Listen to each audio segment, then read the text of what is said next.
ಗಂಗಾ ನದಿಯನ್ನು ಕೊಳಕಾದ ಶೀಲ ತೊಳೆಯೋದ್ರಲ್ಲಿ ಸೋಲುತ್ತೆ ಅಂದ್ಮೇಲೆ ಹೋಗ್ರಿ, ಇಡೀ ಕುಟುಂಬ ಅದರಲ್ಲೇ ಬಿದ್ದು ಸಾಯಿರಿ.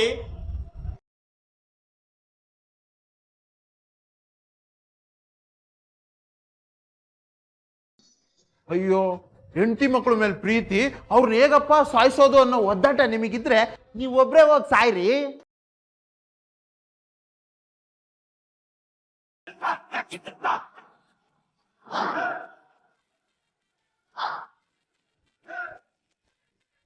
ಯಾಕೆ ಅಂದ್ರೆ ದೂರ ಇರೋ ನಮಗೆ ಈ ವಿಡಿಯೋ ಬಂದಿದೆ ಅಂದ್ಮೇಲೆ ನಿಮ್ಮ ಬಂಧು ಬಳಗಕ್ಕೆ ಗೊತ್ತಾಗೋದಿಲ್ವೇ?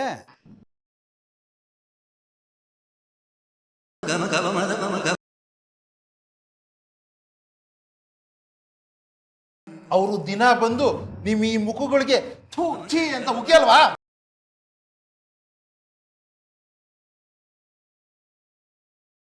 ಸಾಯೋ ತನಕ ಹೀಗೆ ಅವಮಾನ ಪಟ್ಟೇ ಸಾಯ್ತೀರಾ? ಅಥವಾ ಸತ್ತು ಅದೆಲ್ಲದರಿಂದ ಮುಕ್ತಿ ಪಡಿತೀರಾ ಅನ್ನೋ ತೀರ್ಮಾನ ನಿಮಗೆ ಬಿಟ್ಟಿದ್ದು.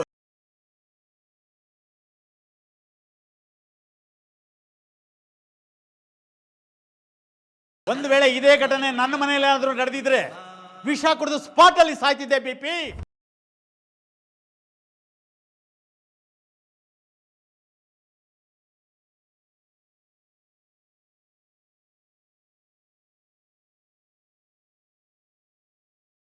ಈ ವಿಡಿಯೋನ ಯಾರು ಮಾಡಿದಾರೋ, ಯಾರು ಇದನ್ನ ಮಾಡಿ ಶೇರ್ ಮಾಡಿ ವೈರಲ್ ಮಾಡಿದಾರೋ ಅವ್ರೆಲ್ರಿಗೂ ಇಲ್ಲಿಂದ ಥ್ಯಾಂಕ್ಸ್ ಹೇಳ್ತೀನಿ. ಕಟ್ಕೊಂಡು ಹಳ್ಳಕ್ ಬೀಳೋಕಿನ ಮುಂಚೆ ಅದು ಹಳ್ಳ ಅಲ್ಲ ಚರಂಡಿ ಅಂತ ಮನ್ದಟ್ ಮಾಡಿದ್ದಾರೆ.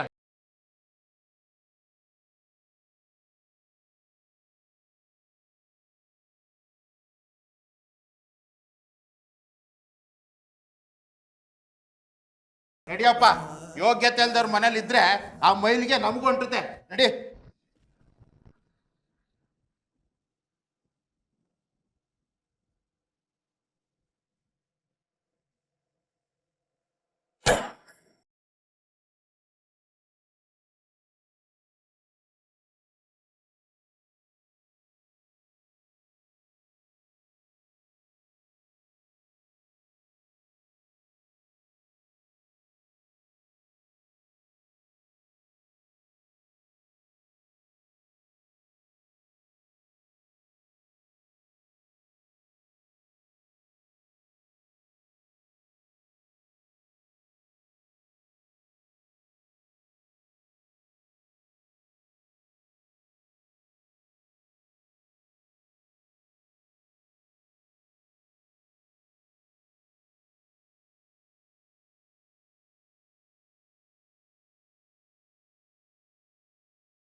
ಛ, ಈ ಗಿರೀಶ್ ಯಾಕೆ ಫೋನ್ ತೆಗಿತಿಲ್ಲ?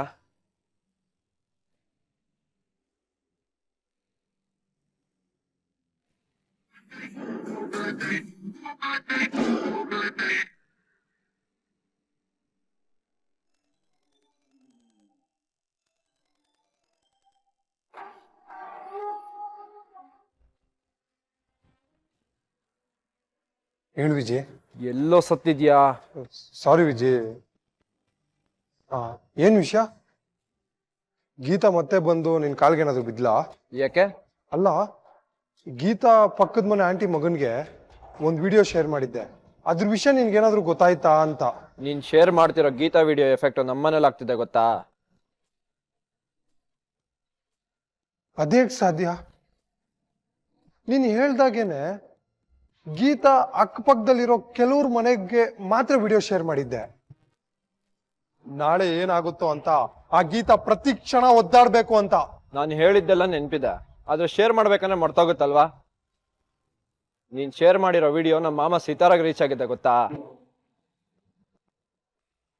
ಹೌದಾ? ಅವ್ನ ವಿಡಿಯೋ ತಗೊಂಡೋಗಿ ನಮ್ಮ ಅಮ್ಮಗ್ ತೋರ್ಸಿದಾನೆ. ನಾಳೆ ಅದೆಲ್ಲಿ ಬಯಲಾಗುತ್ತೋ ಅಂತ ನಮ್ಮಮ್ಮ ಫುಲ್ ಟೆನ್ಷನ್ ಆಗಿದಾರೆ ಗೊತ್ತಾ? ಅವ್ರಿಗೆ ಹೆಂಗೋಯ್ತು ಮಗ?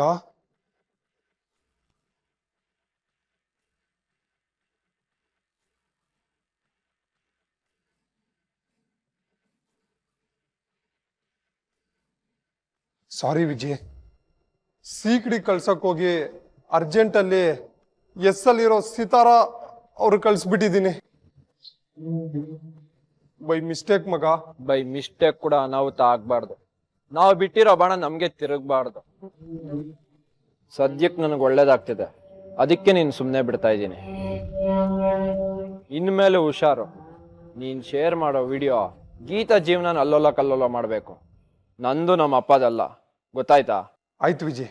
ಗೀತಾ ಪಕ್ಕದ ಮನೆ ಆಂಟಿ ಮಗನ್ಗೆ ವಿಡಿಯೋ ಶೇರ್ ಮಾಡಿದ್ದೀನಿ ಅಂಜಲ್ಲ, ಸದ್ಯಕ್ಕೆ ಅದು ಎಲ್ಲೂ ಬೇರೆ ಕಡೆ ಶೇರ್ ಆಗ್ದಿರೋ ತರ ನೋಡ್ಕೊ. ಗೀತಾ ಪರ್ಸನಲ್ ಆಗಿರೋರ್ಗೆ ಮಾತ್ರ ಅದು ತಲುಪಬೇಕು. ಅವ್ರ ಪರ್ಸನಾಲಿಟಿ ಮಣ್ ತಿನ್ಬೇಕು, ಇದು ನೆನ್ಪಿರ್ಲಿ. ಅರ್ಥ ಆಯ್ತಾ? ಮಗ, ಒಂದ್ ಹಂತದಲ್ಲಿ ಗೀತಾ ಅವರಮ್ಮ ಈ ಮೊಬೈಲ್ ವಿಡಿಯೋ ಈಗಾಗ್ಲೇ ನೋಡಿರ್ತಾರೆ. ಆ ಎಫೆಕ್ಟ್ ಸ್ಟಾರ್ಟ್ ಆಗಿರುತ್ತೆ.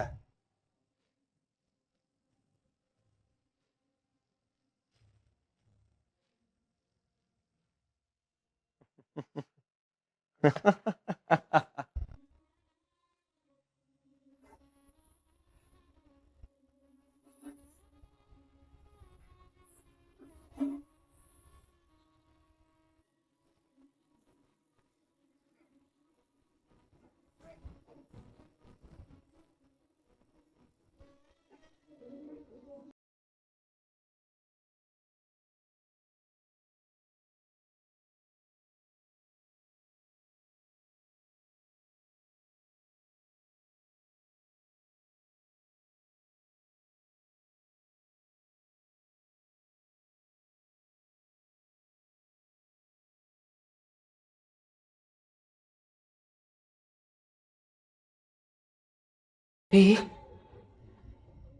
ರೀ ಎತ್ತೇಳ್ರಿ. ಎಷ್ಟೊತ್ತು ಅಂತ ಹೀಗೆ ಇರ್ತೀರಾ? ಬೆಳಗಿಂದ ಹೀಗೆ ಕೂತಿದ್ದೀರಾ? ಆ ಮಂತ್ರಿ ಮಗ ಎಂತ ರಾಕ್ಷಸ ನೋಡ್ರಿ. ಗೀತಾ ಅವನಿಗೇನೋ ಬುದ್ಧಿ ಕಲ್ಸಕ್ ಹೋದ್ಲು ಅಂತ ಅವನ್ ತಿದ್ದುಕೋತಾನೆ ಅನ್ಕೊಂಡ್ರೆ ಎಂತ ಕೆಲಸ ಮಾಡ್ಬಿಟ್ಟಿದ್ದಾನೆ. ಆ ವಿಡಿಯೋ ನೀವು ನೋಡಿದಾಗೆ ನಮ್ ಗೀತಾ ಬೇಕು ಅಂತ ಗೆಸ್ಟ್ ಹೌಸ್ಗೆ ಹೋಗಿಲ್ಲ ರೀ. ಆ ಮಂತ್ರಿ ಮಗ ವಿಜಯ್ ನಮ್ಮಪ್ಪ ಮುನಿಸ್ಕೊಂಡು ಗೆಸ್ಟ್ ಹೌಸ್ಗೆ ಹೋಗ್ಬಿಟ್ಟಿದ್ದಾರೆ. ಹೇಗಾದ್ರೂ ಮಾಡಿ ಅವನ್ನ ಸಮಾಧಾನ ಮಾಡಿ ಮನೆಗೆ ಕಳಿಸು, ನಮ್ಮ ಸಂಸಾರ ಉಳಿಸು ಅಂತ ಸುಳ್ಳು ಹೇಳಿ ಕರೆಸ್ಕೊಂಡಿದ್ದಾನೆ ರೀ.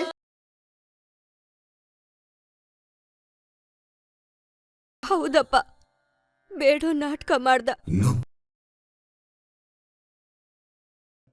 ಹತ್ತು ಕರೆದು ನಿಮ್ ಸಂಸಾರನ ಉಳ್ಸಕ್ ನಮ್ಮಪ್ಪ ಬಂದ್ರು. ಇವಾಗ ನಮ್ ಸಂಸಾರದ ಯಜಮಾನ ನಮ್ಮ ಮನೆಯಿಂದ ದೂರ ಆಗಿದ್ದಾರೆ ಅಂದ. ನಾನ್ ಮಾಡಿ ತಪ್ಪಗೋಸ್ಕರ ಮಂತ್ರಿ ಪದವಿಗೆ ರಾಜೀನಾಮೆ ಕೊಡ್ತಾ ಇದ್ದಾರೆ, ಮನೇಲಮ್ಮ ಅಳ್ತಾ ಇದ್ದಾರೆ ಅಂತ ಏನೇನು ಸುಳ್ಳು ಹೇಳ್ದ. ಹೌದು ರೀ, ಅಮಾಯಕಂತರ ಆಡ್ದ ಅಪ್ಪ. ನಾನು ಅಯ್ಯೋ ಪಾಪ ಅಂತ ಅಲ್ಲಿಗೆ ಹೋದೆ. ಅವನ್ನ ನಂಬಿ ನಮ್ ಗೀತಾ ಅಲ್ಲಿ ಹೋದ್ಮೇಲೆ ಅವನ್ ಬಣ್ಣ ಬದಲಾಯಿಸಿದಾನೆ ರೀ. ಹಾಗಂತ ಅವ್ನು ನನಗೇನು ಮಾಡಿಲ್ಲಪ್ಪ. ರೂಮ್ ಬಾಗ್ಲು ಹಾಕ್ದ, ಇನ್ನು 10 ನಿಮಿಷ ಇಲ್ಲಿಂದ ಈಚೆ ಹೋದ್ರೆ ಸಾಕು. ನಾನು ಮುಂದೆ, ನೀನು ಹಿಂದೆ. ನಮ್ಮನ್ ನೋಡೋ ಸಮಾಜದ ಬಾಯಿಂದ ಮಾತು ಬರೋದು ಒಂದೇ, ನೀನು ಮಾನ್ಗೆಟ್ಟವಳು. ನನ್ನ ಫ್ರೆಂಡ್ಸು ಅವ್ರ ಕೈಯಲ್ಲೇ ಮೊಬೈಲ್ ಕ್ಯಾಮ್ರಾಗಳು.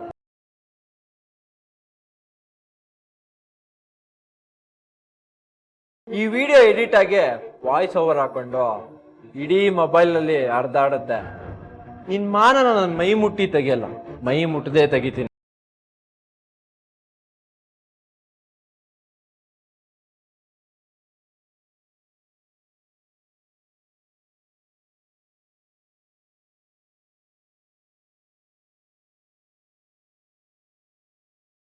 ನಡೆದಿದ್ದಿಷ್ಟೇ ಅಪ್ಪ. ಹಾಳೆ ಮಾಡಿದೆ, ಹಾಳಾಗಿದ್ದಾಳೆ ಅಂತ ತೋರಿಸಿದಾನೆ ರೀ.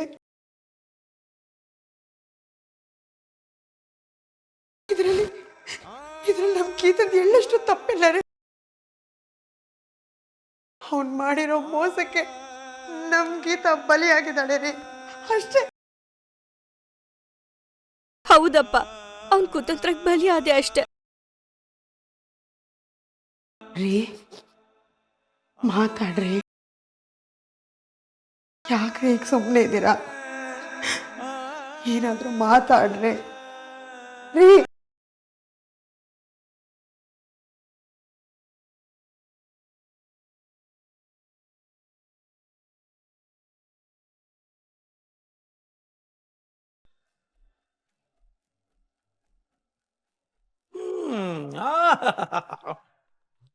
ಎಷ್ಟು ದಿವಸ ಆಯ್ತಲ್ಲ ನಾವು ಈ ಥರ ಮನೆ ಮಂದಿ ಎಲ್ಲ ಒಟ್ಟಿ ಕೂತು ಊಟ ಮಾಡಿದೆ.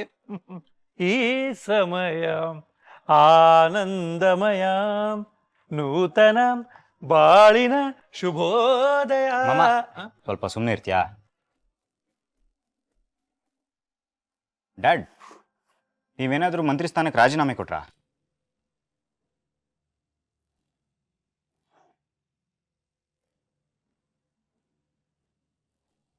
ಯಾಕೋ ಹಾಗೆ ಹೇಳ್ತಾ ಇದೆಯಾ? ಮನೆ ಬಿಟ್ಟು ಎಲ್ಲೂ ಕದಲ್ತಾ ಇಲ್ಲ, ಪಕ್ಕದಲ್ಲಿ ಫೋನ್ ಇಲ್ಲ, ಟಿವಿನೂ ಆನ್ ಆಗ್ತಾ ಇಲ್ಲ, ಪೇಪರ್ ಅಂತೂ ಮುಟ್ತಾನೆ ಇಲ್ಲ.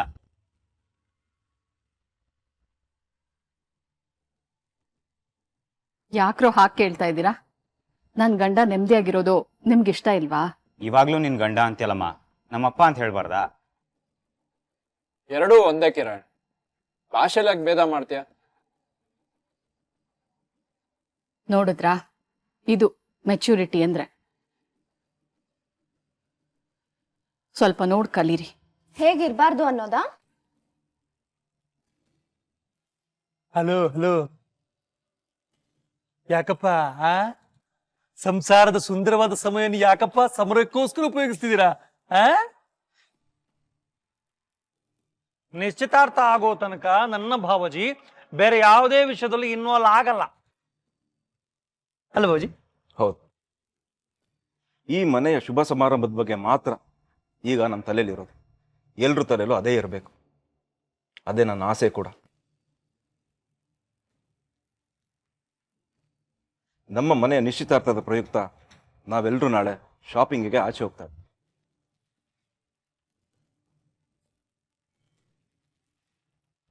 ಭಾವಜಿ ಈಚೆ ಹೋದ್ರೆ ವೈರಲ್ ಆಗ್ತಿರೋ ಗೀತಾ ಮಾನಹರಣದ ವಿಡಿಯೋನ ಪಬ್ಲಿಕ್ ಮುಖಕ್ಕೆ ಹಿಡಿತಾರಲ್ಲಪ್ಪ ದೇವರೇ.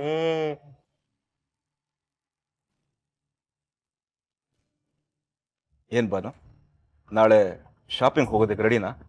ಅದ್ರ ಅಗತ್ಯ ಇಲ್ಲ ರೀ. ಯಾಕೆ? ನಾನ್ ಶಾಪಿಂಗ್ ಎಲ್ಲ ಮಾಡಾಗಿದೆ.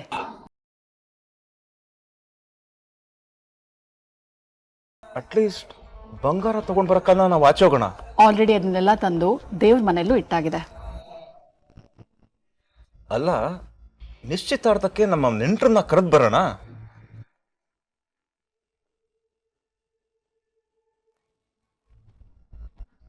ಮನೆ ಮಟ್ಟಿಗೆ ಮಾಡ್ಕೊಂಡಿರೋ ಕಾರ್ಯಕ್ರಮ, ಕರಿಬೇಕಾದ ಮುಖ್ಯವಾದವ್ರನ್ನೆಲ್ಲ ಕರ್ದಾಗಿದೆ ಕಣ್ರಿ. ಅಂದ್ರೆ ನೀನ್ ನಂಗೆ ಯಾವ ಕೆಲ್ಸನೂ ಮಾಡಕ್ ಉಳಿಸಿಲ್ಲ ಅಂತ. ಬಾವಜಿ, ನನ್ನ ತಂಗಿಮ್ಮ ಒಂಥರ ಈ ಬುಲೆಟ್ ಟ್ರೈನ್ ಇದ್ದಂಗೆ.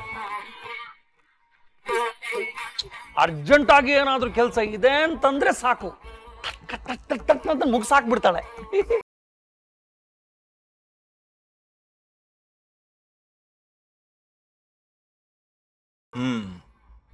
ಸೊ ನನ್ಗೆ ಯಾವ ಕೆಲಸನೂ ಇಲ್ಲ ಅಂತ ಆಯ್ತು. ನೀವು ನಮ್ ಎಲ್ರ ಜೊತೆ ನೆಮ್ಮದಿಯಾಗಿದ್ದು ಆಗ್ತಾ ಇರೋ ಕೆಲ್ಸನ ಸಂತೋಷವಾಗಿ ನೋಡ್ಕೊಂಡಿದ್ರೆ ಸಾಕು. ಸದ್ಯಕ್ಕೆ ನಿಮ್ಗಿರೋದು ಅದು ಒಂದೇ ಮುಖ್ಯವಾದ ಕೆಲಸ. ನಾನು ಕೇಳಿದ ತಕ್ಷಣ ನಿಮ್ ಕೆಲಸ ಎಲ್ಲ ಬಿಟ್ಟು ನಿಶ್ಚಿತಾರ್ಥ ಮುಗಿಯೋ ತನಕ ಮನೇಲಿ ಇರ್ತೀನಿ ಅಂತ ಒಪ್ಕೊಂಡ್ರಿ. ಅದೇ ಈ ಅರ್ಧಾಂಗಿ ಪಾಲಿನ ಅದೃಷ್ಟ ರೀ.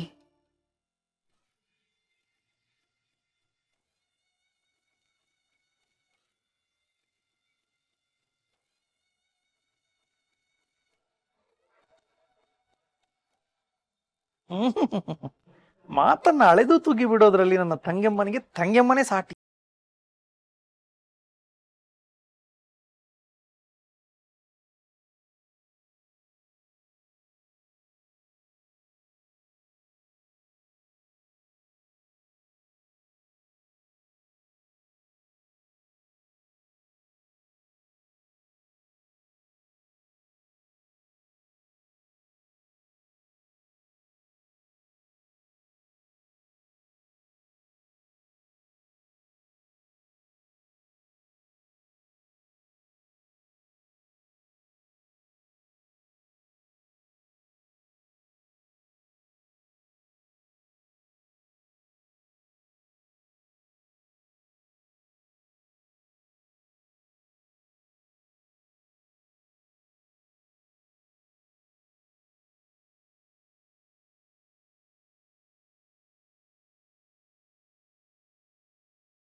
ರೀ ರೀ